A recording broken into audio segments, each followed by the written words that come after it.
जो आज का जो वचन है, एक स्टोरी से शुरुआत करेंगे। ये सन 1906 की बात है, 1906 की बात है, जब एक व्यक्ति, एक अफ्रीकन अमेरिकन व्यक्ति जिसका नाम था विलियम जे सीमोर, एक काला अफ्रीकन आदमी जो दिखने में खूबसूरत नहीं है, सुंदर नहीं है, एक ऐसा व्यक्ति जो 6 बच्चों में से एक है। उसके माँ बाप के 6 बच्चे थे, उसमें से ये एक है। अब ये व्यक्ति जब थोड़ा बड़ा हुआ तो किसी बीमारी के चलते उसे स्मॉल पॉक्स, आपको पता है जिसको टीबी बोलते हैं हम लोग, चिकन पॉक्स, स्मॉल पॉक्स, वैसी टाइप का होता है। तो वो बीमारी के कारण उस व्यक्ति का लेफ्ट आंखें चला गया, वो लेफ्ट आंखों से अंधा बन गया छोटे से उम्र में। अब ये व्यक्ति जो पढ़ रहा है, इसके माँ बाप जो थे ये गुलाम थे। क्या थे?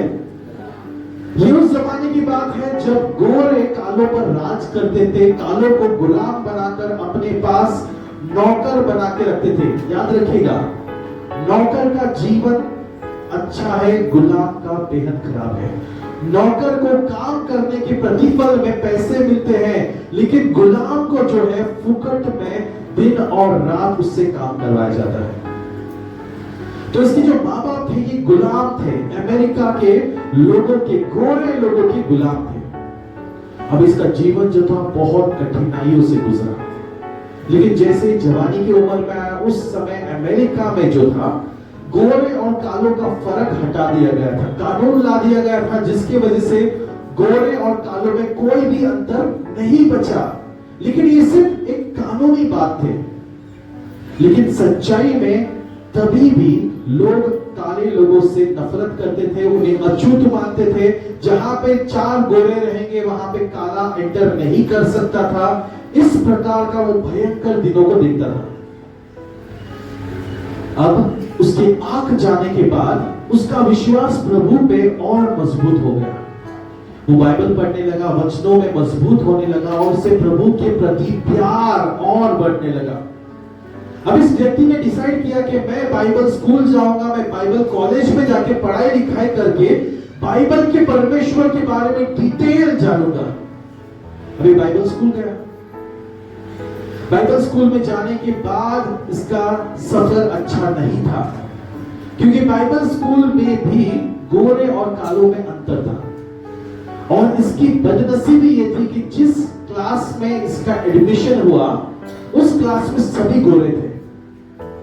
वहां का प्रोफेसर गोरा था, वहां के स्टूडेंट्स गोरे थे और सभी यीशु के बारे में सीखने को आए थे। अब इस बात से वो बहुत दुखी हो गया।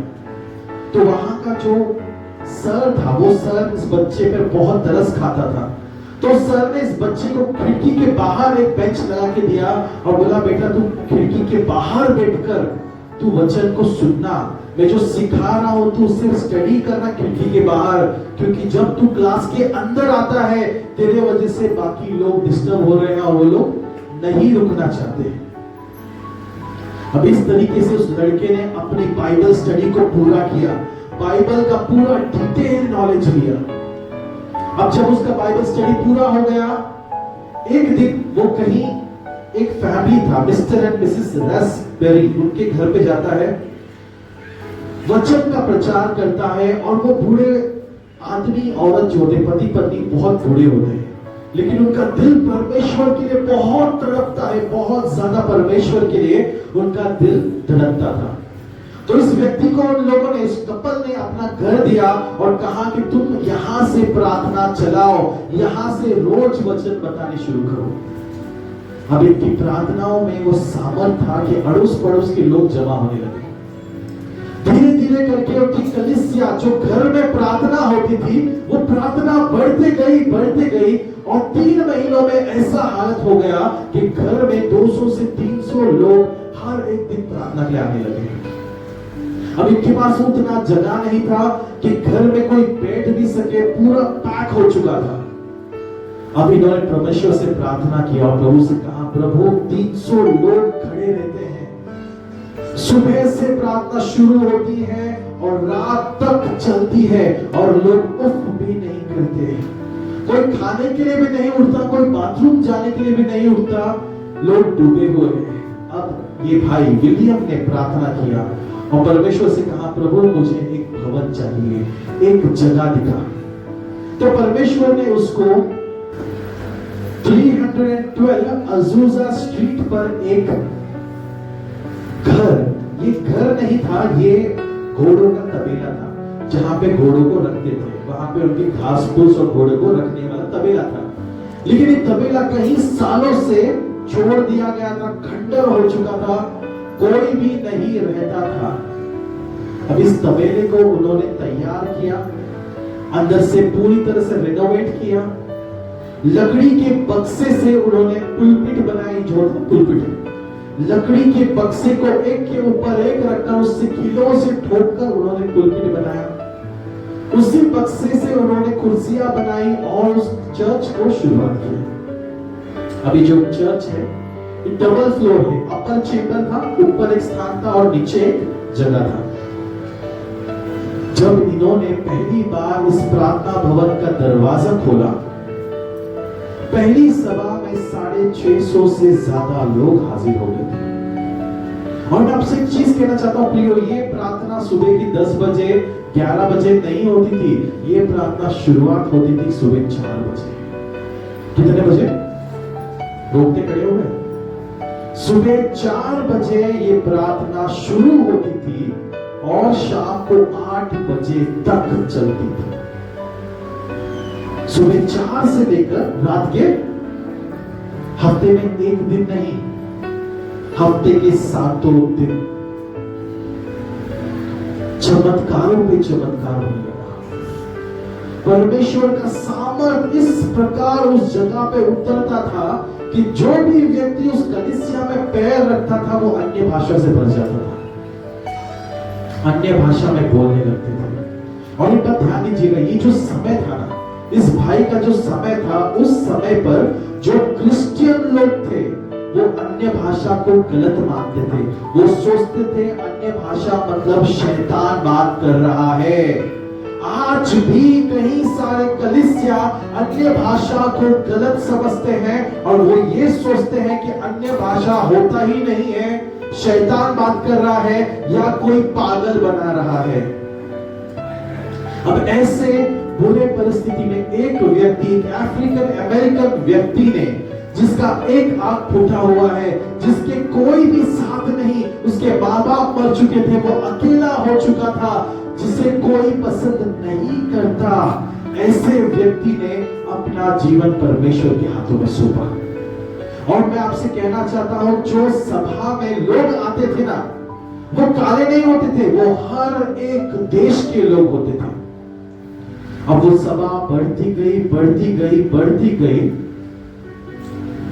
इस जगह का मैक्सिमम कैपेसिटी था 1000 लोग। कितने?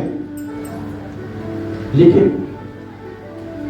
इस मीटिंग को अटेंड करने के लिए 1200 से 1500 लोग आते थे। पूरा ऊपर का रूम भर जाता था, नीचे का रूम भर जाता था और लोग बाहर खड़े होकर परमेश्वर का वचन सुनते थे। सुबह 4 से लेकर रात के, सुबह 4 से, सोच रहे हो अब क्या बोल रहा हूं, क्या हो रहा है? अब ये रिवाइवल, ये प्रार्थना सभा 8 साल तक लगातार चला। कितने साल? 8 साल, 365 डेज नॉन स्टॉप प्रार्थना चलता रहा। और जब इसके बारे में आप YouTube में गवाहियां सुनोगे ना, आपको बहुत सारे डॉक्यूमेंट्री मिलेंगे जहां पे ये पता चलता है कि प्रार्थना सभा में प्रभु की उपस्थिति खुद उतरती थी। जितने भी बच्चे होते हैं चर्च में, सब खेलते हैं, भागते हैं, रोते हैं, मस्ती करते हैं, लेकिन परमेश्वर की उपस्थिति ऐसा उतरता था कि शकाइना ग्लोरी, परमेश्वर की महिमा जो था, बादल बनकर उस रूम के पूरे नीचे भटकता था। आज के जमाने में हम लोग स्मोक लगाते हैं, शादियों में देखा, बादल बना कर स्मोक लगाते हैं। उस जमाने में इनके कलीसिया में परमेश्वर का बादल मंडराता था और जितने भी बच्चे थे ना वो इतने शांति में खेलते थे कि उनकी आवाज भी गूंजती नहीं थी। बच्चे सो जाते थे बिना भूख के डिमांड किए, बिना खाए, बिना पिए, बिना रोए बच्चे सो जाते थे उसकी उपस्थिति में। अब यहाँ पे मैं कुछ चमत्कारों को आपसे बताने का इस समय मैं चाहता हूं।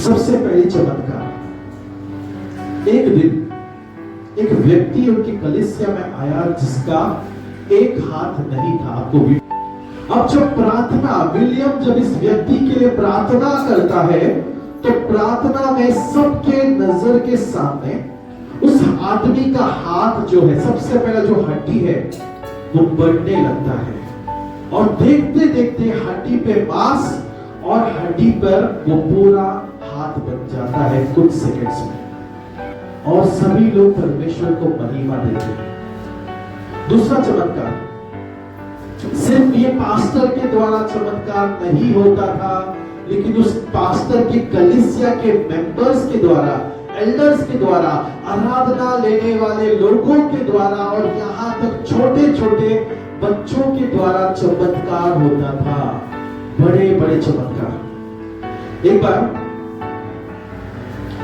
एक आदमी आया जिसका जो जबड़ा था ये डिसलोकेट हो गया था, जबड़ा जगह से निकल गया था, लटक गया था और यहाँ तक उसका जो स्किन है लटका हुआ था किसी बीमारी के कारण। और उस जमाने में उसे ऑपरेट करने को कहा गया था और वो समय बहुत ही पैसों का तंगी का समय था, तो वो ऑपरेट नहीं कर पाया। वो इतना दर्द को झेलता था और लोगों का ये कहना था कि वो खाना भी कैसे खाता था कोई नहीं जानता, यहाँ तक उसका जबड़ा लटका हुआ है।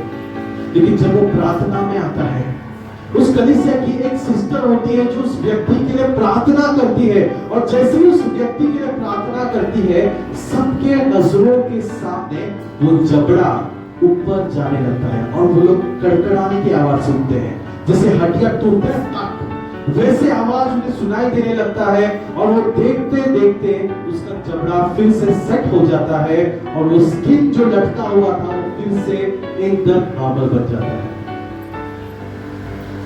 ये हुआ दूसरा चमत्कार। तीसरा चमत्कार में एक लड़की आती है उनकी चर्च में जिसका कान है ना सड़ चुका होता है और सड़ कर जो मांस है कान की जो आपकी ईयर लोब से ये लटक चुके होते हैं, लटक गया होता है, खून और पस निकला रहता है। तो वो लड़की अपने कान को बांधने के लिए कपड़ों से लपेट के आती जिसमें से पूरा खून, बांस और गंदगी आ रहा है। अब ये लड़की जब प्रार्थना के लिए आती है वहां पे जो बहन है उस पे प्रार्थना करती है और जैसे ही वो प्रार्थना करती है वो बहन की जो खून निकल रहा था वो रुकने लगता है, जो दर्द उसे महसूस हो रहा था वो दर्द थम चुका था और जो कान लटक चुका था वो फिर से जुड़ गया था।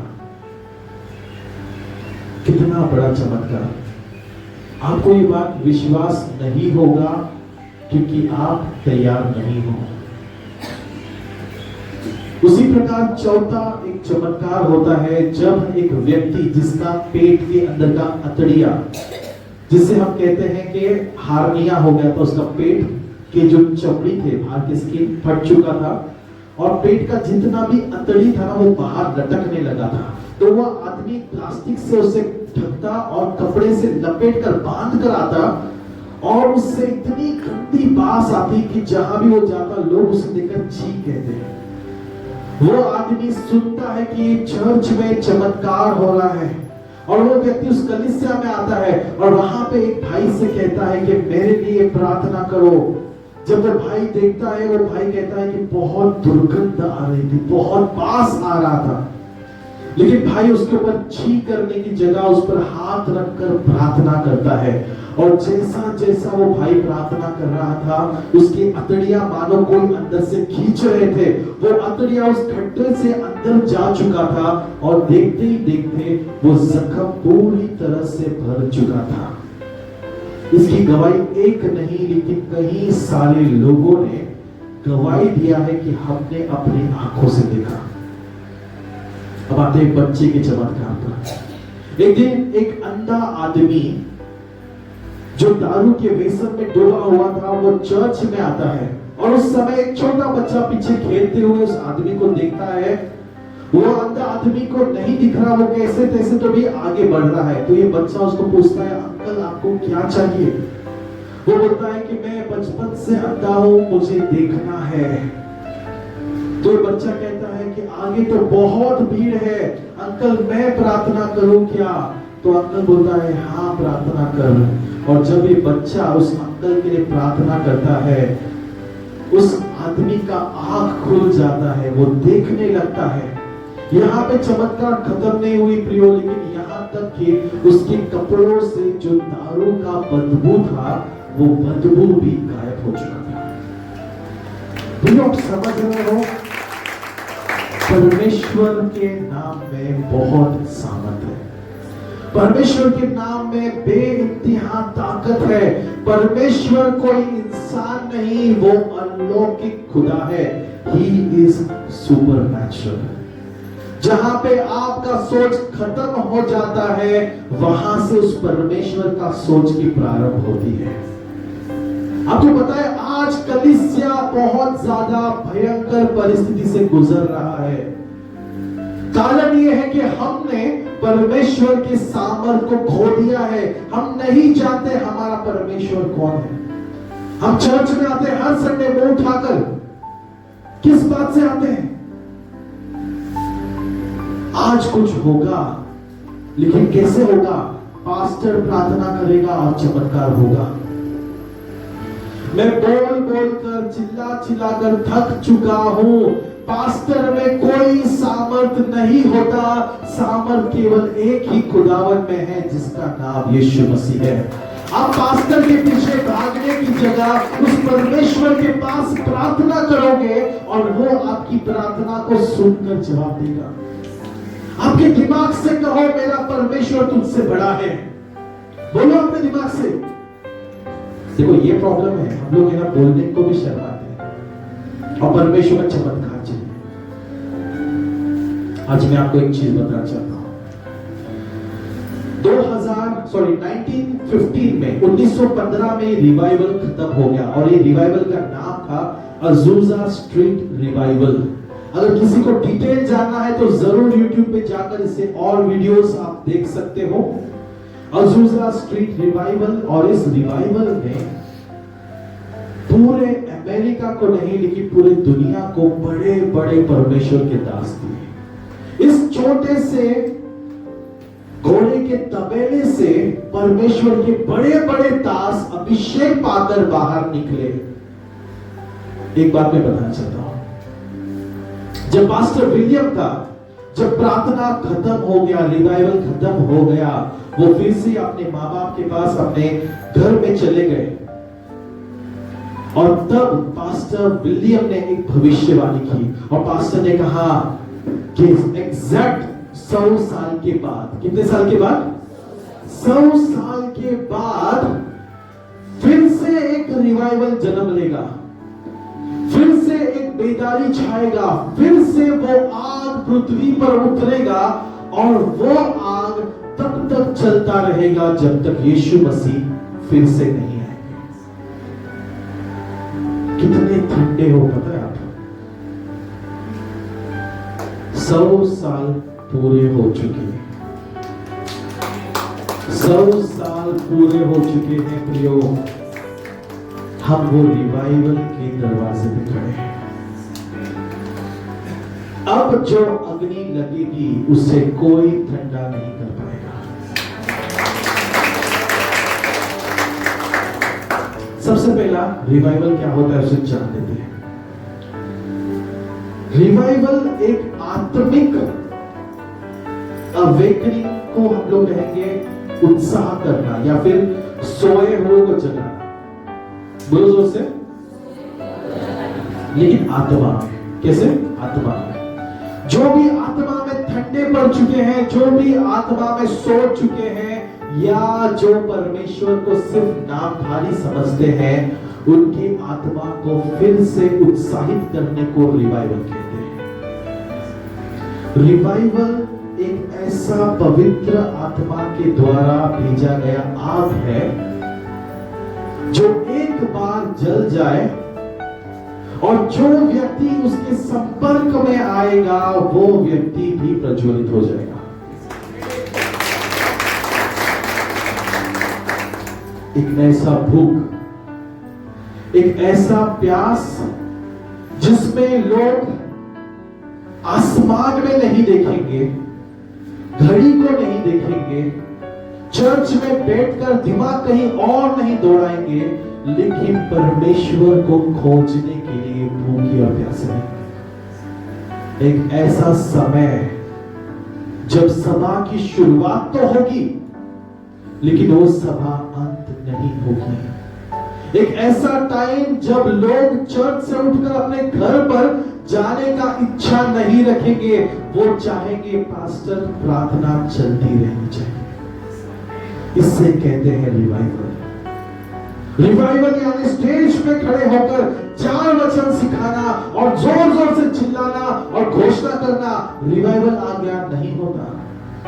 रिवाइवल एक ऐसा एटमॉस्फेयर है, एक ऐसा वातावरण का निर्माण है मानो जैसे कि एक बादल जिसके नीचे आने वाले लोग उस छांव का अनुभव करेंगे, लेकिन जो भी उस बादल के बाहर खड़े हैं उन पर धूप अग्नि बरसेगा। प्रियो, बहुत दुख हो रहा है कि आज मैं ऐसे लोगों के सामने रिवाइवल का प्रचार कर रहा हूं जिन्हें कोई फर्क नहीं पड़ता। कुछ तो ऐसे हैं जो सो रहे हैं, आंखें चालू है लेकिन अंदर स्विच ऑफ हो गया है। कुछ तो है जो बैठे हुए हैं कुछ घंटे और पास्टर से प्रार्थना कराएंगे, यहां इतने दूर आए पास्टर से प्रार्थना कराएंगे। मैं आपसे कहता हूं, कल जब खुदावन ने मुझसे बात की, प्रियो मैं आपको एक सच्चाई आज बताना चाहता हूं। मैं 2015 में नासिक में आया, परमेश्वर की गुवानी थी रिवाइवल के बारे में। 2015 से मैं इंतजार करता रहा लेकिन वो दिन कभी नहीं आया। मैंने परमेश्वर से कहा, प्रभु ये क्या हो रहा है? और इस दरमियान परमेश्वर ने कुछ ऐसे लोगों को भेजा जिसने कुछ ऐसे शब्द मेरे खिलाफ कहे जिसके कारण मैं थोड़ा सा नाराज हो गया, मैं थोड़ा सा उदास हो गया। किसी ने कहा कि पास्टर घर में बैठते हैं और बोलते हैं रिवाइवल आएगा, कैसे आएगा? हट कर गई बात। इंसान ने कहा, मैंने प्रार्थना की, प्रभु मुझे पता है कि मैं रास्तों पे भागने से रिवाइवल नहीं आएगा, मैं गली गली मोहल्ले जाकर चिल्लाने से रिवाइवल नहीं आएगा। मैं जानता हूं रिवाइवल तब आएगा जब तू चाहता है, सिर्फ इतना बता कब आएगा और मैं कितना इंतजार करूं। परमेश्वर ने कुछ बात नहीं किया। कल एक घटना हुआ, मैं घर में अकेला था, मैं नॉर्मली बैठा हूं, कुछ प्रार्थना नहीं कर रहा, कुछ नहीं सोच रहा था और परमेश्वर अचानक से पवित्र आत्मा उपस्थित होता है, उतर आता है और परमेश्वर की वाणी की शुरुआत होती है। परमेश्वर मुझसे कहने लगता है कि देख, मैंने रिवाइवल की तैयारी कर ली है। सुनो, खत्म नहीं हुआ, ये बातें आज की बहुत जरूरी है, आप समझना। परमेश्वर ने कहा, मैंने रिवाइवल की तैयारी कर ली है, क्या तू तैयार है? मैंने परमेश्वर से कहा, प्रभु मैं हमेशा से तैयार हूं, मैं हमेशा से तैयार रहूंगा प्रभु। तो परमेश्वर ने फिर से मुझे प्रेरितों के काम 2 अध्याय उसका 1 से 14 वचन पढ़ने के लिए कहा। हम सब निकालेंगे प्रेरितों के काम 2 अध्याय 1 से 14 वचन तक पढ़ेंगे। Acts chapter 2 verse 1 to 4। जब उसका दिन आया तो वे सब एक जगह इकट्ठे थे और एक एकाएक आकाश से बड़ी आंधी की सी सनसनाहट का शब्द हुआ और उससे सारा घर जहां वे बैठे थे गूंज गया और उन्हें आग की सी जीभें फटती हुई दिखाई दी और उनमें से हर एक पर आ ठहरी और वे सब पवित्र आत्मा से भर गए और जिस प्रकार आत्मा ने उन्हें बोलने की सामर्थ्य दी वे अन्य अन्य भाषा बोलने लगे। आमीन। सबने पढ़ा ये वचन, इससे पहले भी कई बार ये वचन लिया गया था, लेकिन आज मैं आपको वो प्रकटीकरण देना चाहता हूं जो खुदावन ने दिया। प्रियो, याद रखिएगा, हम इंसान हैं, हम इंसान के दिमाग से सोचते हैं, समझते हैं, लेकिन जब प्रभु बातें करता है ना, वो इंसान के सोच और समझ के परे है। आमीन। जब पेंटिकॉस्ट का दिन पूरी तरीके से आया, उस समय वे सभी लोग, वे सभी मतलब कितने थे? 120 लोग एक कमरे में इकट्ठा थे। क्या थे? लेकिन ध्यान से पढ़ो, वचन को ही प्रस्तुत कर। इंग्लिश में दिया है इन वन एकॉर्ड।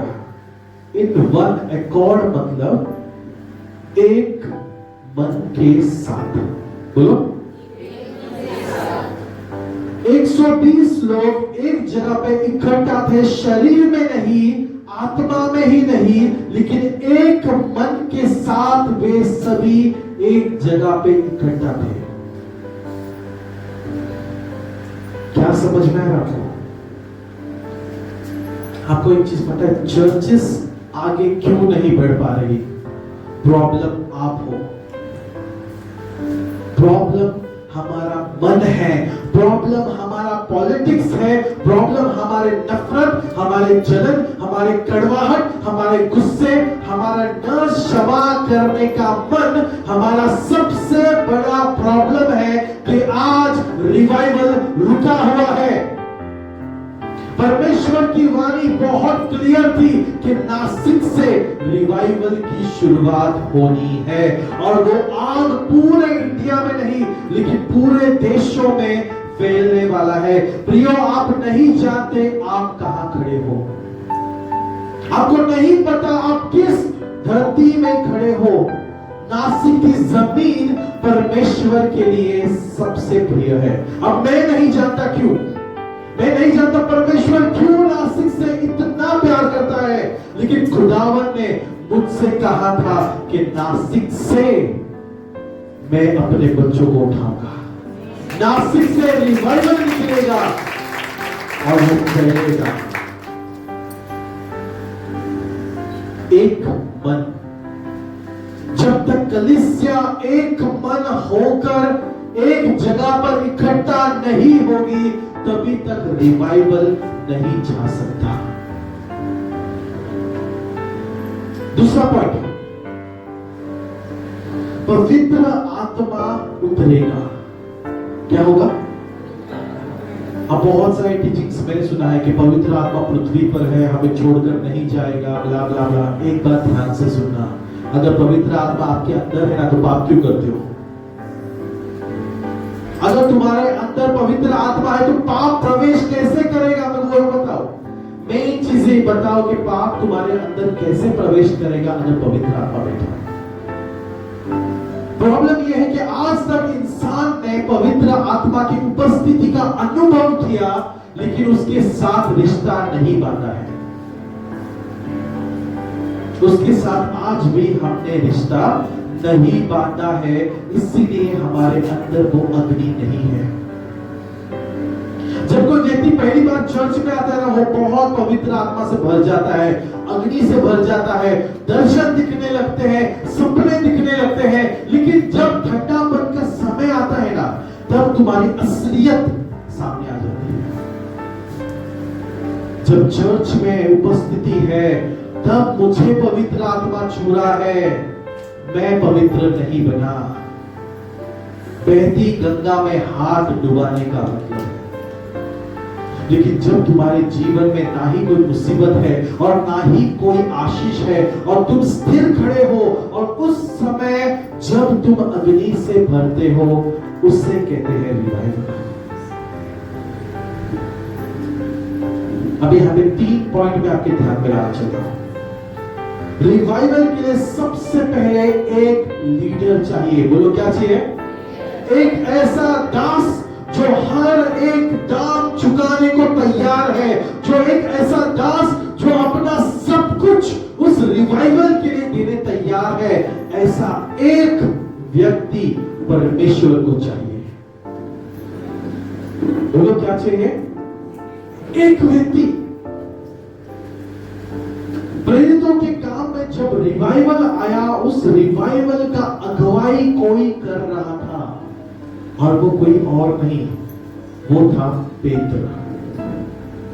जब यीशु मसीह स्वर्ग प्रवेश कर गए, सारे शिष्य बिखर चुके थे, लेकिन पेत्र ने उन सबको फिर से बांधा, उन सबको हौसला दिया, उन सबको धीरज दिया, उन सबको थामे रखा और उन्हें बांधे रखा पेंटिकॉस्ट के दिन तक। अभी आपको पता है पेंटिकॉस्ट का दिन मतलब यीशु मसीह स्वर्ग जाने के बाद 50 दिन होते हैं। 50 दिन, 50th डे। अभी जो 50वां दिन होता है ना, इस दिन पवित्र आत्मा पहली बार उतरा। लेकिन एक बार उन 120 लोगों के दिमाग को सोचो। 120 लोग हर एक दिन सुबह से लेकर रात तक प्रार्थना करते थे, एक जगह पर इकट्ठा होकर, ये नहीं जानते हुए कि पवित्र आत्मा कौन से दिन में आने वाला है। उन्हें नहीं पता था। 50 दिनों तक उन्होंने उपवास किया, 50 दिनों तक आराधना में डूबे रहे, सुबह से लेकर रात तक। और उनकी इस पुकार ने परमेश्वर का सिंहासन हिला दिया। उनके इस तड़प ने परमेश्वर को मजबूर कर दिया कि अब पवित्र आत्मा उन पर उतरा जाए। और जब पवित्र आत्मा उतरा, याद रखना वचन में लिखा है, वो शांति से नहीं आया, वो हवा बनकर आया, तेज गुर्राने वाला हवा बनकर एक बंद कमरे में उतरा।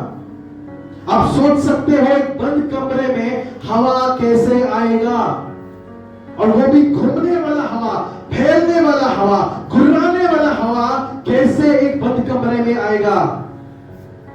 नामुमकिन को मुमकिन करना परमेश्वर का काम है। प्रभु मैं प्रार्थना करता हूं इन सब में तेरी अग्नि को जला परमेश्वर। जो भी ठंडापन की आत्मा है, जो भी शैतान इनके शब्दों को छीन रहा है प्रभु, जो वे एक कान से सुन रहे हैं और दूसरे कान से छोड़ रहे हैं, परमेश्वर के हृदय को आज तू बातें कर, आज तू बातें कर परमेश्वर।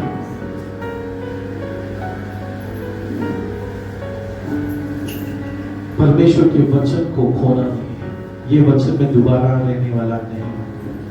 आज मैं आपको मकसद बताने आया हूं। जुड़ना नहीं जुड़ना आपका चॉइस है, लेकिन याद रखना, यदि आप इस मकसद के साथ जुड़ गए तो तुम परमेश्वर के सामर्थ्य में चलोगे। जैसा पेत्र पानी पर चलता था, वैसे तुम एक अलौकिक चमत्कार बनोगे। तुम पता नहीं तुम कौन हो, तुम्हें कोई आइडिया नहीं तुम कौन हो। तुम्हारे अंदर एक शेर बैठा हुआ है, तुम्हारे अंदर एक देश बैठा हुआ है, तुम्हारे अंदर दुनिया को हिलाने वाला योद्धा बैठा हुआ है, तुम्हारे अंदर एक बहुत बड़ा प्रचारक, एक बहुत बड़ा इवेंजलिस्ट बैठा हुआ है, जिसे परमेश्वर बाहर निकालेगा।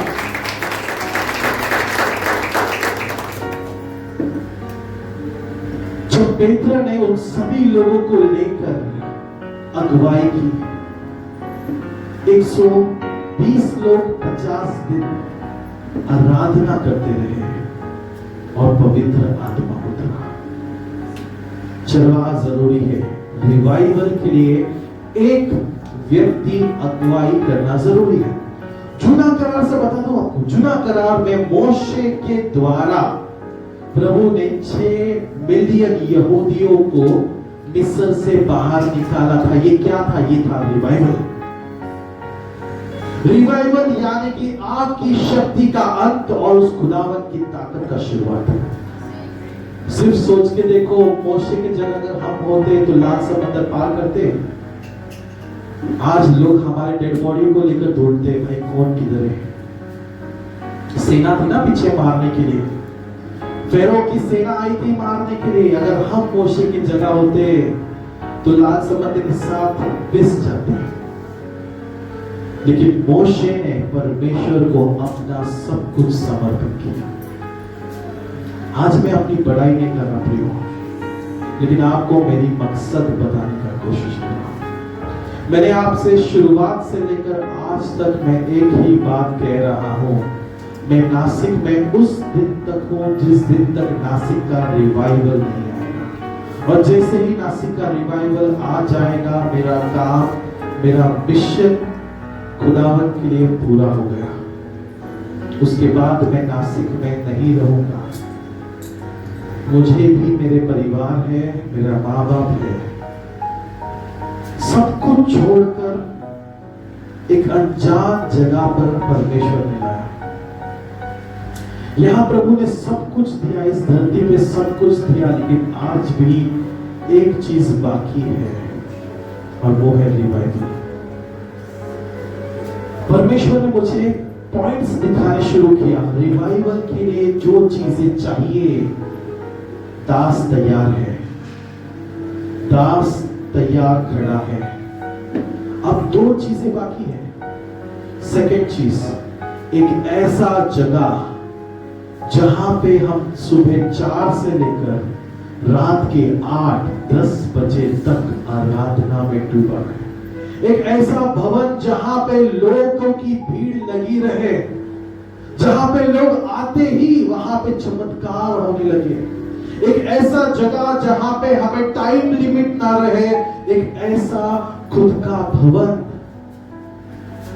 जहां पे कोई हमें ये ना कहे पैकअप करने का टाइम हो गया है। एक ऐसा भवन जहां पे हमें घड़ी को देखने का नौबत ना आए, बस उसकी उपस्थिति में डूबते जाए। परमेश्वर ने कहा, मैं वो जगह जल्द देने वाला हूं, बहुत जल्द। कुछ महीनों का ही फर्क बचा है। अब एक और पॉइंट पर आपको लाना चाहता हूं। प्रभु ने एक चीज और कहा। परमेश्वर ने कहा कि मैं कचरों को कलीसिया से हटाने वाला हूं। इसका मतलब क्या है? कलीसिया टूटेगा। मैं आज भविष्यवाणी कर रहा हूं, कलीसिया टूटने वाला है और मैं खुश हूं। अब पहला दास देखोगे जो कलीसिया टूटने से आनंदित है, क्योंकि परमेश्वर कचरा निकालने वाला है, कचरे को उठाकर बाहर फेंकने वाला है, अब्राहम को लोट से अलग करने वाला है। क्योंकि परमेश्वर को जो है विश्वासी, ईमानदार और उसका भय रखने वाले लोग चाहिए। हमें तैयारी बनाओ, तैयारी करो, खुशियां मनाओ, क्योंकि जब टूटेगा तब बढ़ेगा। जो डाली फल नहीं देती, परमेश्वर उसे काट देगा। आपके पास मौका है, कुछ महीनों का, सिर्फ कुछ महीने, क्योंकि उसके बाद जैसे ही हमारे पास वो भवन आ जाएगा, उसके बाद कोई रोक नहीं पाएगा। आपको याद है जनवरी में भविष्यवाणी हुई थी और परमेश्वर ने कहा कि मैं मार्च के महीने में कुछ करने वाला हूं। हम मार्च में हैं। परमेश्वर ने बहुत बड़ा कदम उठाया है, बहुत बड़ा कदम।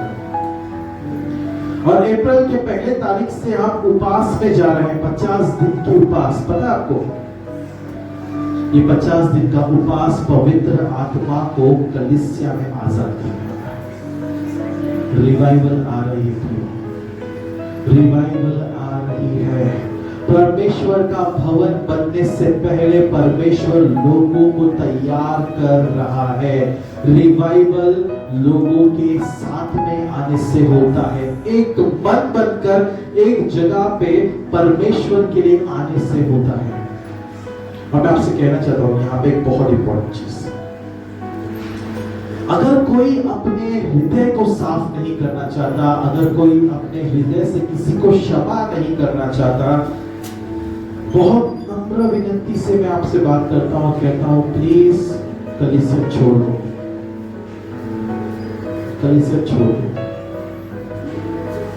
क्योंकि आपको नहीं पता आप किस अग्नि के साथ खेलने वाले हो। जब रिवाइवल आएगा वो एक आग है, और जो उस आग को गलत तरीके से हाथ लगाएगा वो जल जाएगा। आपने मशाल देखा? मशाल कैसा होता है? मशाल लकड़ी, उसके ऊपर आग रहता है। अगर मैं आपके हाथ में मशाल दूं तो आप मशाल को किधर पकड़ोगे? नीचे की लकड़ी पे पकड़ोगे या ऊपर जलते हुए आग पे पकड़ोगे? रिवाइवल यही मशाल है जो मेरे द्वारा आप तक फैलेगी, और जब मैं आपको दूंगा ये मशाल, जब आत्मा में आपके पास प्राप्त होगा, अगर आप पाप में जी रहे हो, किसी भी प्रकार का मनों का गंदगी, पाप, किसी भी प्रकार का जो आपके दिमाग में छोटे से लेकर बड़ा तक, अगर आपके हृदय में किसी भी प्रकार का पाप रहेगा तो मशाल आपको जला देगा, वो रिवाइवल जला देगा। रिवाइवल खाने की बात नहीं है। परमेश्वर पूछता है कौन मेरे लिए तैयार है। आप जानते हो जब मैं नासिक में आया ना तो कुछ पास्टर्स ने मेरा मजाक उड़ाया, कहा तुझे प्रचार करना नहीं आता, तुझे वचन सिखाना नहीं आता, सनी तू प्रीच नहीं कर सकता। आज सुबह जब मैं 5 बजे प्रार्थना लेता हूं, 40 से 50 लोग इंडिया के अलग अलग कोने से जुड़ते हैं वचन सीखने के लिए, और वो कहते हैं पास्टर आपका वचन सबसे यूनिक है, ऐसा वचन हमने नहीं सुना। मैं प्रभु को धन्यवाद करता हूं। लोगों ने नीचा समझा, लेकिन परमेश्वर जानता था वो किसे चुन रहा है। कई बार प्रभु के लोगों ने मुझे नीचा दिखाया, ये सिखाया कि तू कुछ नहीं कर सकता। प्रियो, आज भी आपके लोग ये समझते होंगे तू कुछ नहीं कर सकता है। आज लोग आपकी मजाक उड़ाते होंगे, लेकिन याद रखना परमेश्वर को ज्ञानी व्यक्ति नहीं चाहिए, परमेश्वर को एक ऐसा मूर्ख व्यक्ति चाहिए जो खुदावन से कहे प्रभु मैं तैयार हूं। क्या आप वो मूर्ख बनना चाहते हो? याद रखना, मैं आपको फिर से बता दूं, वो आने वाला दिन की भविष्यवाणी करना चाहिए। नासिक में यदि रिवाइवल आएगा जो बहुत जल्द आने वाला है, वो सिर्फ और सिर्फ इस कलीसिया से निकलने वाला है। मैंने आपसे पहले भी कहा और दोबारा कहना चाहता हूं, क्योंकि मैं जानता हूं मैं क्या कुर्बानी दे रहा हूं। और जब परमेश्वर बात कर रहा था, मैं वचन लिखने लगा, और खुदावन गवाह है कि मेरे हाथ कांप रहे थे, और मुझे टाइपिंग इतना नहीं आता। मैं जब भी टाइपिंग करता हूँ नीचे देख के करता हूँ। कल ऐसी घटना हुई मेरे साथ, मैं सिर्फ डूबा हुआ, जैसे कि मेरा ये ऊपर का भाग प्रभु से कनेक्टेड है, यहाँ से नीचे का शरीर काम कर रहा है, मेरा नजर सिर्फ स्क्रीन पर है और हाथ चलते जा रहे हैं। मैं खुद आश्चर्य कर रहा था कि परमेश्वर ये क्या चमत्कार है, तूने मुझे टाइपिंग करने वाला बना दिया। मुझे टाइपिंग नहीं आता, लेकिन प्रभु तूने सिखा दिया। प्रियो, जो समय आगे आने वाला है उससे जिसे हम शब्दों में कभी बयान नहीं कर सकते। एक ऐसा भवन का निर्माण होने वाला है जहां पे लोग ढूंढते हुए आएंगे और ना उन्हें पास्टर सनी की जरूरत है, ना किसी की जरूरत है। वहां पे वे आएंगे और परमेश्वर की आत्मा उन पर उठेली जाएगी और वो अपनी प्रार्थनाओं का जवाब लेकर जाएंगे। ऐसे अलौकिक चमत्कार होने वाले हैं। आप अपनी आंखों से ऐसे सामर्थ को देखोगे जो आज से पहले कभी नहीं देखा गया था।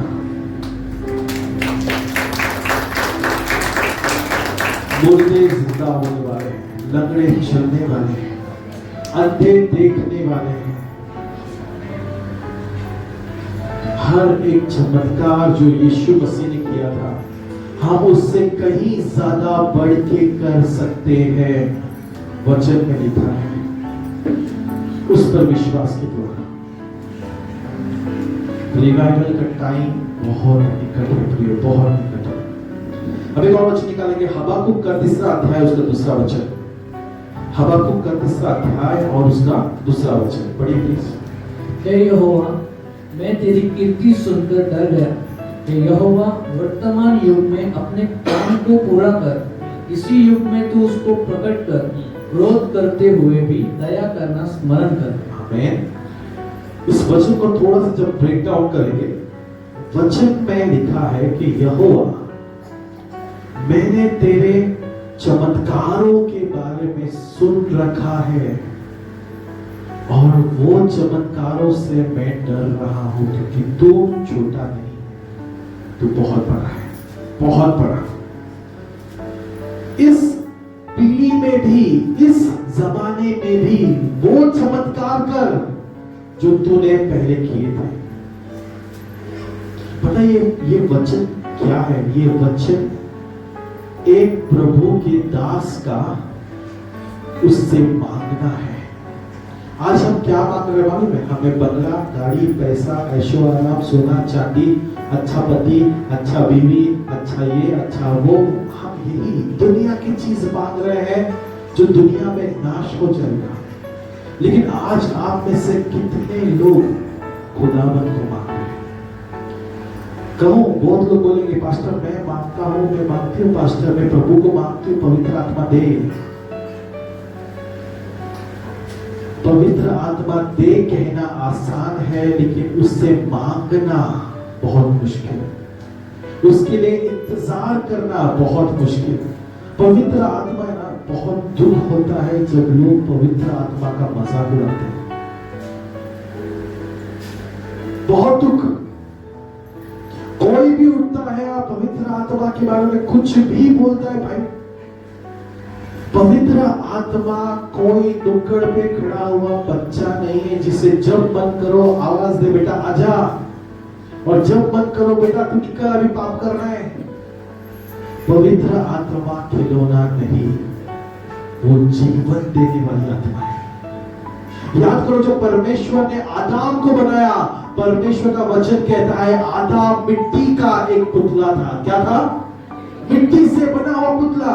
लेकिन वो पुतला तब तक इंसान नहीं बना जब तक पवित्र आत्मा उसके अंदर प्रवेश नहीं किया।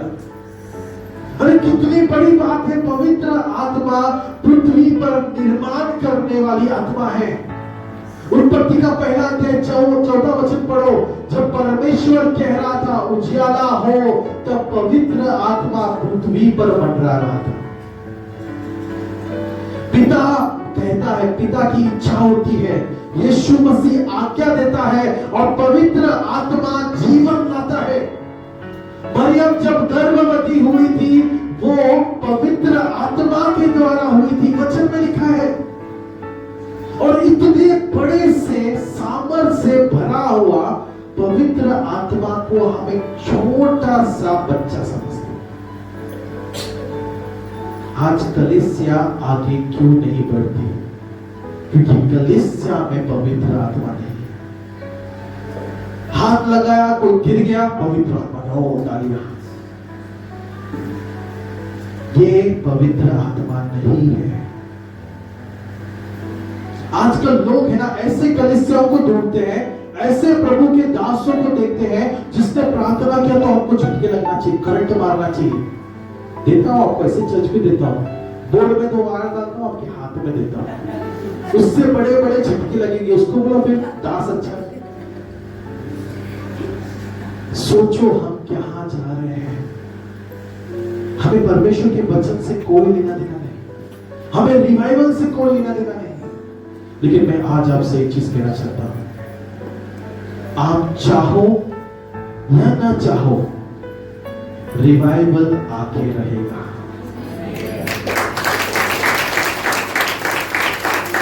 आप नहीं तो कोई और सही, लेकिन रिवाइवल जरूर आएगा। रिवाइवल परमेश्वर जरूर भेजेगा। यदि आप नहीं तो किसी और के द्वारा जरूर वो काम पूरा होगा। एक बात जान लेना प्रियो, परमेश्वर को समझो वो कौन है। बहुतों को बुरा लगता है जब पास्टर प्रार्थना नहीं करता है। बहुतों को ये इच्छा होता है पास्टर हमारे सर पे हाथ रख के प्रार्थना करना चाहिए पर्सनली। लेकिन मैं आपसे कहना चाहता हूं ये सभी चीजें बंद करो। सामर्थ पास्टर में नहीं है, पास्टर सिर्फ मार्ग दिखाने वाला है। चलना नहीं चलना तुम्हारा चॉइस। नासिक में ऐसे भी कलीसिया है जो 150 सालों से चल रहे हैं। कितने भाई? 150 साल से कोई कलीसिया चल रही है। उस कलीसिया में भी हजारों के तादाद में लोग हैं, लेकिन आज तक नासिक में रिवाइवल नहीं आया। पता है क्यों? क्योंकि 120 भूखे और प्यासे जरूर है। भाई मैं आपसे कहता हूं, जिस दिन हमारी कलीसिया में 120 ऐसे भूखे और प्यासे लोग मिलेंगे ना, उस दिन नासिक का कोना कोना हिल उठेगा। उस दिन परमेश्वर का उपस्थिति जैसे पेंटिकॉस्ट के समय पर उतरा, वैसे दुनिया हिला देगा। एक ऐसा टाइम आने वाला है प्रियो, जब नासिक का धरती यीशु के नाम के लिए प्रचारित हो जाएगा और लोग कोने कोने से नासिक आएंगे प्रार्थना करवा के लेने के लिए। और यहां पे खत्म नहीं हुआ, याद रखना। मैं आपको एक गुड न्यूज कहना चाहता हूं। कितनों को दुनिया घूमना है? आपको नहीं घूमना क्या? और बस पैसे नहीं पास्टर, आप देते क्या? मैं आपसे कहता हूं प्रभु देगा। आमीन। पूरा सुनो, प्रभु आपको दुनिया घुमाएगा, लेकिन टाइम पास के लिए नहीं, उसके काम के लिए। प्रभु आपको तैयार करेगा। प्रभु परमेश्वर आपको तैयार करेगा। आपके अंदर वो रिवाइवल की आग जागेगी। पवित्र आत्मा का दान आपके ऊपर उतरेगा और आपकी प्रार्थनाओं से लोग चंगाई पाएंगे और लोग दुनिया के कोने कोने से फोन करेंगे कि पास्टर यहाँ पे ये चमत्कार करना है, आपके पास टाइम नहीं, आपका एक बच्चा भेज दो काफी है, ये मुर्दा जिंदा हो जाएगा। मैंने एक पास्टर के बारे में सुना था और बहुत आश्चर्य लगा। पास्टर विलियम जो थे ना, जिनके बारे में मैंने आपको दिखाया, उनका मन, उनका सोच सेम टू सेम मेरा मन और मेरा सोच मैच करता था। जब मैंने इस व्यक्ति के बारे में डिटेल स्टडी किया, मैं बहुत आश्चर्य हो गया था, क्योंकि ये पास्टर सिर्फ आराधना की शुरुआत करता था और उसके बाद पवित्र आत्मा चलाता था। इतने भीड़ होते थे कि पास्टर प्रार्थना नहीं करता। आपको पता पास्टर क्या करता था? पास्टर ने अपने आप के लिए छोटा पुलपिट बनाया था लकड़ी से, और उस लकड़ी के पुलपिट में जो गैप है ना नीचे, वहां पे घुटने पर आकर उस पुलपिट के अंदर अपना सर रखकर वो प्रभु से प्रार्थना करता और कलीसिया के लोग, कलीसिया के बच्चों में वो आत्मा उतरता और अंधे देखने लगते, जिसके हाथ नहीं हाथ आ जाते, हर बीमार लोग चंगाई पाते बिना पास्टर तक पहुंचे। ये मुझे चाहिए। मैं नहीं चाहता कि लोग कलीसिया को सनी के नाम से जाने, लोग इस कलीसिया को अगर जाने तो चमत्कार के नाम से जाने, लोग आपके नाम से जाने। भाई ये चर्च में जो चर्च में जाता है ना, उधर सामने देखो गुड न्यूज, क्या टाइमिंग था, एकदम सॉलिड टाइमिंग। जो चर्च में ये जाते हैं वहां पे अग्नि है, वहां पे हमें जाना है। हमें एक ऐसा जीवन जीना होगा प्रिय, जो परमेश्वर को प्रसन्न करे। अब यहां पे मैं आपको एक बहुत इंपॉर्टेंट चीज बताना चाहता हूं। मैक्सिमम लोग, ज्यादा करके, या मैं कहूंगा ऑलमोस्ट हर एक लोग कर्जे में। मुसीबतें बढ़ेगी, तकलीफें बढ़ेगी, पता है क्यों? प्रभु आपका ध्यान उस पर लाना चाहता है। प्रभु आपका पूरा ध्यान उस परमेश्वर पे लाना चाहता है, ताकि वो आपको सिखाए मांगना किससे है। हमें नहीं पता किससे मांगना है, हम किसी से भी मांगते हैं, हम इंसान से मांगते हैं। हमें प्रभु से मांगना और उससे प्राप्त करना प्रभु सिखाएगा। और पता है इसकी खुशखबरी क्या है, इसका मेन महत्व क्या है? जिस दिन आप किसी व्यक्ति के लिए प्रार्थना करने जाओगे, उस समय आपको पता है कि कैसे प्रार्थना करूं और कैसे मेरा प्रभु जवाब देगा। आपको सिखाने की जरूरत नहीं होगी। आज अगर मैं आपको कहूं कि एक बहन जिसके आंख में चुड़ैल है, उससे भूत निकालो, क्या होगा पता है? उसका भूत तो निकल जाएगा, आप में घुस जाएगा, क्योंकि आप इतने तैयार हैं। लेकिन परमेश्वर आपको तैयार करने वाला है। प्रियो, 2024 बहुत इंपॉर्टेंट है। और याद रखना, रिवाइवल की हमेशा शुरुआत है ना, कठिन परिस्थिति में होगा। मैं बहुत आनंदित हूं, मैं आपसे बात कर रहा हूं ना, मैं बहुत खुश हूं, क्योंकि मैं देख पा रहा हूं प्रभु क्या लिखा है। 2024 के बाद कौन आने वाला है? इलेक्शंस में अच्छे दिन आने वाले क्रिश्चियंस के। 3 कानून पास होने वाले हैं 25-26 में, जो क्रिश्चियंस की प्रार्थना का शक्ति को छीन लेने वाले हैं। हम फिर से उस जमाने में जाने वाले हैं जब परमेश्वर के दास शिष्य छुप कर मिला करते थे, छुप छुप कर प्रार्थना करते थे। हम फिर से वो जमाने में जाने वाले हैं। और धन्यवाद करो प्रभु को, क्योंकि जितना ज्यादा मुसीबत बढ़ेगा, उतना बड़ा परमेश्वर का हाथ निकलेगा और उतना बड़ा रिवाइवल छाने लगेगा। और मैं बहुत खुश हूं, पता है क्यों? कलीसिया बिजी है आशीष बांटने में, पास्टर्स बिजी है चर्च में आपस में लड़ने झगड़ने करते रहते हो, बिजी रहते हो। हम आगे बढ़ेंगे,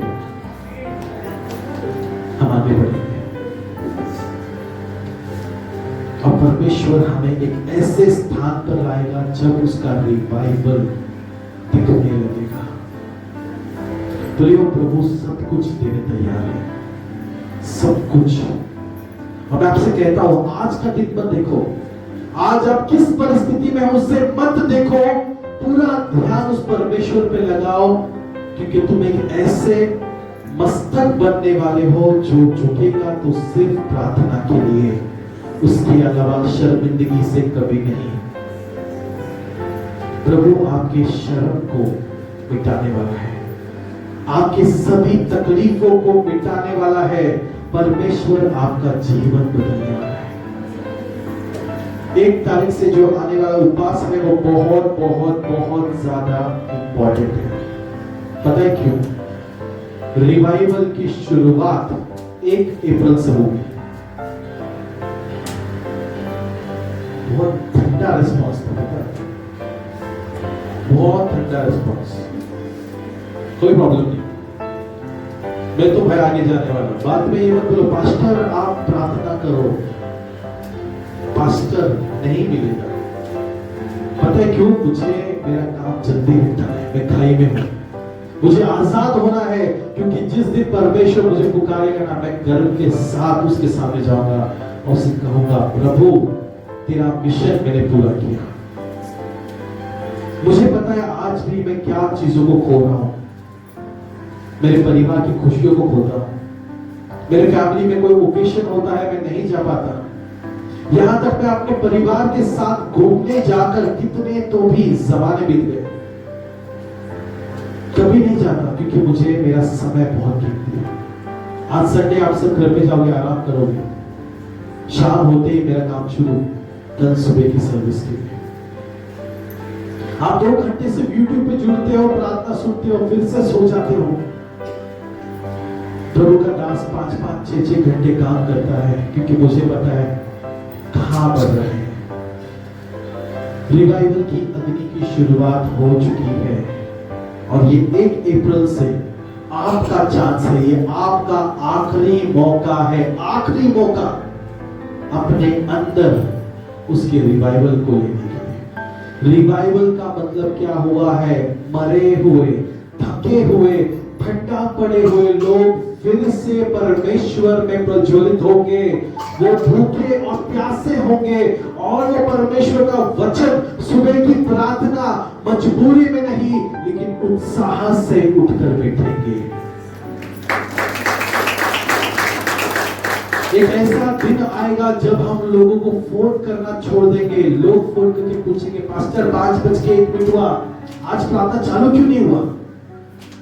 एक ऐसा टाइम आएगा जब लोग खुद से तैयार रहेंगे और वो हमेशा चलता रहेगा। हमें रिवाइवल की शुरुआत के लिए एक इंपॉर्टेंट चीज, और ये आखिरी वचन है आज के, दूसरा क्रॉनिकल्स या दूसरा इतिहास उसका 7वां अध्याय 14 वचन, 2 क्रॉनिकल्स चैप्टर 7 वर्स 14, दूसरा इतिहास 7वां अध्याय 14 वचन पढ़िए। यदि मेरी प्रजा के लोग जो मेरे कहलाते हैं दीन होकर प्रार्थना करें और मेरे दर्शन के खोजी होकर अपनी बुरी चाल से फिरे, तो मैं स्वर्ग में से सुनकर उनका पाप क्षमा करूंगा और उनके देश को जो का त्यों कर दूंगा। आमीन। तो वचन में मिस्टेक से मैं क्लैरिफाई कर दूं, यदि मेरे लोग नम्र हो, बोलो नम्र हो, लोग कौन है? परमेश्वर के लोग कौन है? हम सब नम्र हो, बोलो नम्र हो, पड़ोसी को बोलो नम्र बनो, पीछे वाले को बोलो नम्र बनो, नम्र बनो, प्रार्थना करो। ठीक है, वचन निकाल के प्रार्थना करना और ढूंढना। मैंने आपको सिखाया था प्रार्थना के 3 भाग होते हैं, मांगना, ढूंढना, खटखटाना। याद है आपको मैंने सिखाया था? जिसको नहीं पता वो YouTube के चैनल पे जाकर वो स्टोरी को वो पूरा वीडियो देख सकते हैं। प्रार्थना क्या है? मांगना, ढूंढना और खटखटाना। नम्र बनो, प्रार्थना करो, पश्चाताप करो। बोलो नम्र बनो, प्रार्थना करो, पश्चाताप करो। नम्र बनो, प्रार्थना करो, पश्चाताप करो। जब आप ये तीनों चीज करोगे तब चौथा चीज प्रभु करेगा और वो है आपको आशीष देना। तुमको आशीष नहीं चाहिए? नहीं चाहिए आशीष? चर्च में मत आओ प्लीज, जाओ भाई जाओ, जिधर जाना जाओ, इधर मत आओ। यहाँ पे वो आएगा जो आशीषित बनना चाहता है। हमारी इच्छा होनी चाहिए, हम राजा के बेटे भिखारी के बेटे नहीं, राजा के बेटे गरीब नहीं हो सकते। ताली तो हम बहुत अच्छा बजाते हैं लेकिन विश्वास कितना करते हैं? अरे राजा के बच्चों को कभी देखा रास्ते में भीख मांगते हुए? नहीं होता। हम उस राजा के बेटे हैं। फिलिपी क्लास का 4 अध्याय 19 वचन में प्रभु कहता है, मैं अपने स्वर्ग के भंडार से भर भर के तुम्हें दूंगा। कहां के भंडार से? उसके पास भंडार है। वचन में लिखा है उसके पास भंडार है। स्वर्ग है ना, सोने से बना गया है। किससे? प्रभु इतना अमीर है, सोने पर चलता है। आज तक दुनिया का कोई अमीर आदमी ऐसा पैदा नहीं हुआ जो अपने घर का टाइल्स सोने का बनाए। दुबई का बड़े से बड़ा शेख हो, आज तक वो अपने पैरों के नीचे सोने का टाइल्स नहीं बना सका। परमेश्वर ने पूरा स्वर्ग बना दिया। सोचकर देखो वो कितना ज्यादा अमीर है। आपको पता है अमीर और गरीब पृथ्वी पे, स्वर्ग में एक ही चीज है, आशीष। आपका जहां नजर जाएगा स्वर्ग में, वहां पे सिर्फ महिमा दिखेगी, वहां पे सिर्फ और सिर्फ प्रभु का ताकत दिखेगा।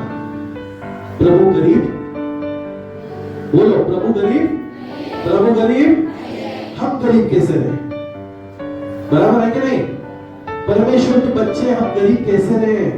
लेकिन इसका ये मतलब नहीं प्रभु स्वर्ग से फेंक फेंक के मारेगा आपको। मेरे एक प्रभु के दास का एक बहुत एंटीक प्रभु का भविष्यवक्ता से मेरा मुलाकात हुआ था एक टाइम पे। हम सब अपने जीवन में अलग अलग फेजेस से गुजरते हैं ना, तो मेरा भी एक ऐसा बदनसीबी का दिन था जिस दिन मैंने और बदनसीबी से प्रभु के दास से मिला और उसने मेरे को एक स्टोरी दिया। उसने बोला मैं एक गांव गया था, उस गांव में मैं प्रार्थना करने गया, बहुत सारे गरीब थे, गरीब लोग, छत नहीं थे, बारिश का मौसम। मेरे दिल में तरस आया और मैंने प्रभु से कहा परमेश्वर मुझे पैसा दे, इनको छत खरीदना है, इनको ताड़पत्री खरीदना है। और बोलता है मैं खेती में खड़ा होकर प्रार्थना कर रहा था और आसमान से एक प्लास्टिक गिरा धप करके पीछे। मैं पीछे जाकर देखा तो उसके अंदर 2 लाख रुपए थे, उतना जितना मुझे ताड़पत्री खरीदने के लिए चाहिए था। अब उस टाइम पे बहुत हम लोग इंसान ना उत्साहित होता है हुआ रहेगा। अब नेक्स्ट डे से मैं भी प्रार्थना सुनो, प्रभु मैं इस रास्ते से गुजर रहा हूं, थोड़ी देर कच्चर कुंडी में प्रभु 5 लाख मिले, बस ज्यादा नहीं। मैं कच्चर कुंडी देखकर जाऊंगा प्रभु, वहां पे एक दाग गिरा होंगे किसी का जिसमें पैसे भरे हो। सालों साल बीत गए और मैं आपको सच बोलता हूँ, आपको मजाक लगेगा लेकिन मैं जब जाता था जैसे कचर कुंडी का स्पॉट आता था गाड़ी स्लो होती थी और मैं खड़े होकर देखता था आप इधर पड़ा के बैग एक और मैं ये पागलपन में कई साल तक चलता रहा, साल ही होगा महीने तक। लेकिन फिर एक दिन परमेश्वर ने मेरे आंख खोले और कहा बेटा अगर कचर कुंडी में पैसा मिलता ना तो झाड़ू मारने वाले सबसे अमीर होते, म्युनिसिपैलिटी में काम करने वाले करोड़पति होते, क्योंकि सब बैंक वही खोल के देखते। हम देखो किस प्रकार झूठे भविष्यवक्ताओं को गलत सिखाने वालों के प्रभाव में आकर हम फंस जाते हैं। इसके प्रियो मैं आपसे कहता हूं ऐसे बहुत नमूने मिलेंगे जो आपको चमत्कार अलग लेवल का बताएंगे, लेकिन मैं आपको सच्चाई बताना चाहता हूं, प्रभु चमत्कार कर सकता है। देखो कितना खुशी मिल रही है, परमेश्वर चमत्कार कर सकता है, लेकिन वो आपको ऐसे पैसे फेंक कर चमत्कार नहीं देगा। वो आपको इस कदर तैयार करेगा कि आप चलते फिरते एटीएम मशीन बन जाओ, पैसे कमाने के मशीन बन जाओ। आपको आशीष करेगा ताकि आप दूसरों का आशीष बनो। जो चीज फुकट में मिली है वो फुकट में चला जाएगा, लेकिन जो तुम कमाते हो ना वो अनंत काल में टिकेगा। हमें परमेश्वर कभी भी आपको कुछ भी फ्री में नहीं देगा, आपको तैयार करने वाला है। हमें नम्र बनो, प्रार्थना करो, पश्चाताप करो। ये 3 चीज करना बेहद जरूरी है। अप्रैल के पहले तारीख से जो उपवास शुरुआत होने वाली है, प्रियो याद रखना ये उपवास में आपको 3 चीजें करना बेहद जरूरी है। नम्र बनो, हर एक आपके अंदर का जो भी मैंपन है, घमंडीपन होगा, क्षमा नहीं करने का, सब कुछ उखाड़ कर फेंको। एक बात क्लियर रखो, प्रभु चाहिए, दुनिया चाहिए। और अगर आपका जवाब है प्रभु चाहिए, तो याद रखना आने वाले जमाने में पीढ़ी आपके बारे में पढ़ेंगे कि ऐसा ऐसा परमेश्वर का एक दास था जिसने दुनिया हिला दिया।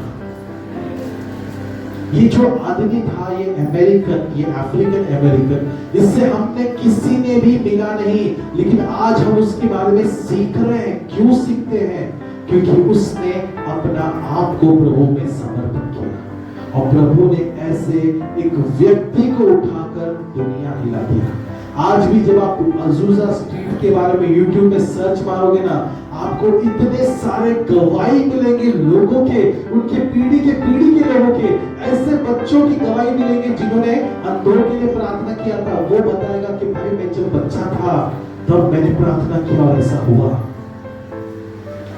रिवाइवल आने वाली है और ये रिवाइवल याद रखना खत्म नहीं होगा। ये रिवाइवल की शुरुआत नासिक से होगी, लेकिन ये रिवाइवल पूरे भारत में फैलेगा, साथ ही साथ पूरे दुनिया में हर देश में फैलेगा। और मुझे पता नहीं, परमेश्वर का एक बुलावट मुझे यूपी, बिहार और झारखंड, नॉर्थ के साइड और नॉर्थ ईस्ट आसाम, इस जगहों पर बहुत ज्यादा परमेश्वर की बुलावट महसूस हो रही है। कुछ मीटिंग्स भी है जिसको मैंने होल्ड में रखा है। झारखंड की कुछ मीटिंग्स है जिसे हमने होल्ड में रखा है, हमने डेट्स नहीं दिए हैं, क्योंकि मैं पहला फर्स्ट स्टेप क्लियर करना चाहता हूं। जो आपको रोज का मन्ना, रोज का सुबह की प्रार्थना आपको मिल रही है, वो कंटिन्यू चलता रहे। दूसरी बात, मेरी इच्छा यह है कि मैं ना जाऊं, लेकिन मेरे बच्चे अलग अलग जगहों पर जाकर प्रचार करें। आपकी इच्छा क्या है? अगर आप में से कोई भी, आपका उम्र मैटर नहीं करता, आपका एज मैटर नहीं करता, आपका मन मैटर करता है। अगर आप तैयार हो कि प्रभु मेरा इस्तेमाल कर, परमेश्वर मेरे जीवन में तेरी महानता को दिखा, तो याद रखिएगा प्रभु आपका इस्तेमाल करने तैयार है। वो तैयार है। आपका चॉइस है रिवाइवल में चलना है या नहीं। आखिरी में एक चीज बता दूं, जो रिवाइवल इस बार आएगा बहुत बड़ा, बहुत विशाल और यीशु मसीह आने तक चलने वाला रिवाइवल होगा। इस रिवाइवल को एलिया का रिवाइवल भी कहते हैं, क्योंकि वचन में लिखा है खुदावन यीशु आने से पहले एलिया की आत्मा उंडेली जाएगी। एलिया की आत्मा कौन सी आत्मा है? भविष्यवाणी की, चंगाई की, चमत्कारों की आत्मा है, जो उंडेला जाएगा। एलिया बनना पड़ेगा। एलिया के समान बनना जरूरी है। जितने भी लोगों का शादी नहीं हुआ ना, मैं आपसे कहता हूं शादी से दिमाग हटा दो। जितने भी लोग बच्चों के इंतजार में हैं, मैं आपसे कहता हूं बच्चों से मन हटा दो।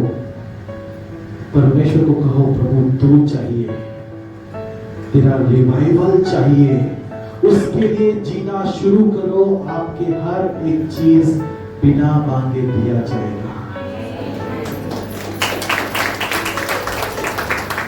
तो एक आखिरी चीज और हम प्रार्थना में जाएंगे इस समय। 1 तारीख का जो दिन है वो है मंडे, यानी आने वाले सोमवार को। ये सोमवार छोड़कर इसके बाद का सोमवार 1 अप्रैल है। हम 50 दिन के उपवास में जा रहे हैं, जो मई का 20 तारीख तक चलने वाला है। इस उपवास के शुरुआती दिनों में बहुत सारे मुश्किलात आने वाले हैं, बहुत सारे मुसीबतों का सामना करना पड़ेगा, लेकिन बने रहना, डटे रहना, क्योंकि इस उपवास के जैसे जैसे आप एंड के पास पहुंचोगे, आपको बड़े से बड़ा चमत्कार दिया जाएगा, जो आप कभी सोच नहीं सकते, जो आपके मन में कभी नहीं आया, उससे बड़ा बड़ा चमत्कार आपको दिया जाएगा। जीवन बदलने वाला उपवास है।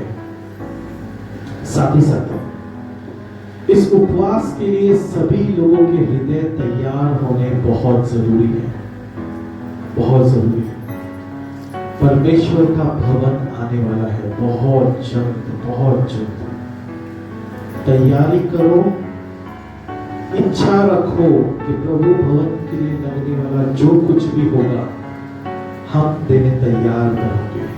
हमें इस योग्य बना कि हम भवन को लगने वाले हर एक चीजें दे सके।